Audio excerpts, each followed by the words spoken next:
Pemirsa yang berbahagia, terima kasih masih menyimak Khazanah Timur Tengah. Kita lanjutkan kembali dialog bersama Bapak Mahfud Siddiq.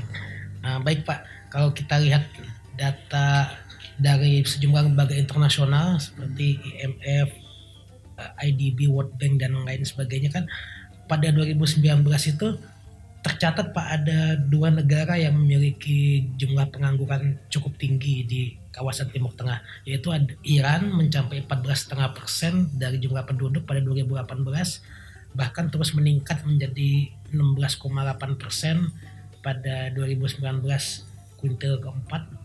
Kemudian diproyeksikan meningkat kembali menjadi 17,4% pada 2020. Kemudian peringkat kedua ada di Aljazair Pak. Aljazair itu mencapai 11,7% pada 2018 dan diprediksi meningkat menjadi 12,5% pada 2019 dan meningkat lagi menjadi 13,3% pada 2020.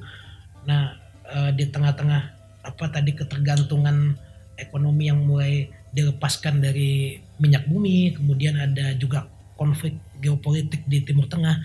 Pendapat Bapak seperti apa nih Pak melihat pengangguran di Timur Tengah? Saya kira sebelum menjawab pertanyaan Anda, perlu saya jelaskan bahwa pada dekade yang lalu dilanjutkan dengan periode 2020 dan 2030, bahkan berlanjut pada kurun waktu 2030-2040 terjadi persaingan perdagangan internasional yang keras. Ya, salah satu contoh ya, misalnya beberapa tahun sebelumnya ini adalah perang dagang antara Amerika Serikat dengan China. Ya, itu apa artinya? Masing-masing negara itu berusaha untuk melakukan proteksi.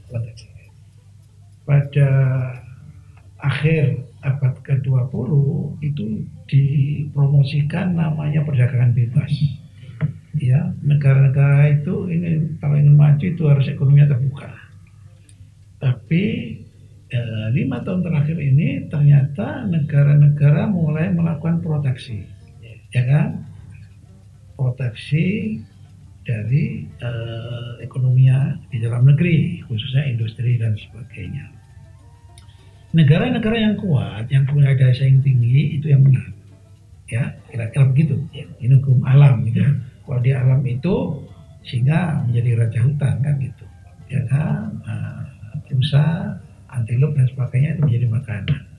Tapi Allah Maha Kuasa, ya antilop itu tingkat produktivitasnya tinggi ya, fertilitasnya tinggi ya, jadi dimakan oleh singa ya tetap hidup. Nah, rupanya negara-negara yang kecil seperti relatif kecil seperti Aljazair dan sebagainya, kemudian politik dalam negeri juga tidak terlalu bagus, ya, itu dia melakukan survival dengan caranya sendiri, ya itu. Akan tetapi bagaimanapun juga, ya itu harus ya didahului dengan bagaimana meningkatkan produktivitas. Ya, kekuatan ekonominya, daya saingnya masing-masing. Tadi Anda sebutkan adalah Iran dan Aljazair ya. Iya. Ya. Kalau Aljazair itu ya memang negara Afrika Utara yang termasuk tingkat pertumbuhannya tidak tinggi. Kemudian kalau tingkat pertumbuhan tidak tinggi berarti ada masalah di bidang ekonominya. Ya. Yang dia stagnan. Nah, pada tingkat pendapatan per kapitanya itu di bawah 66.000 US dollar, ya kan? Nah, tentunya yang jadi korban, ya, jadi korban sehingga tingkat penganggurannya mau makin meningkat. Nah, ini menyangkut daya saing, produktivitas daripada negara masing-masing. Nah, Iran sebenarnya dia punya potensi kekuatan ekonomi yang besar. Tapi karena dia mengalami boikot yang berpuluh-puluh tahun, sehingga dia tetap aja tingkat penganggurannya tinggi. Ya, tingkat pengangguran tinggi karena dia tidak mampu menjual produknya secara alamiah, mesti harus kucing-kucingan. Harus melalui pasar gelap dan semua itu tambahan kos. ya kan? Nah, gitu. Akan tetapi saya tidak begitu apa ya pesimistik ya terhadap perekonomian Iran, karena negara ini telah membuktikan dirinya survival. Dia udah biasa menderita dan sebagainya. Masyarakatnya, rakyatnya itu sangat militan dan sebagainya. Mohon maaf, juga dia mengaku sebagai misalkan Syiah. Ya, Syiah itu terkenal militannya ya gitu. Jadi itu semuanya dan taatnya kepada ulama dan sebagainya luar biasa. Jadi ulama pemuka agama bisa menggerakkan massa. Jadi bisa melakukan konsolidasi di dalam. Jadi spirit untuk hidup bersama, ya saling tolong menolong dan sebagainya itu menjadi modal bagi negara yang semacam Iran untuk bisa survival di dalam persaingan yang makin keras. Itu kira-kira ini ya pendapat saya.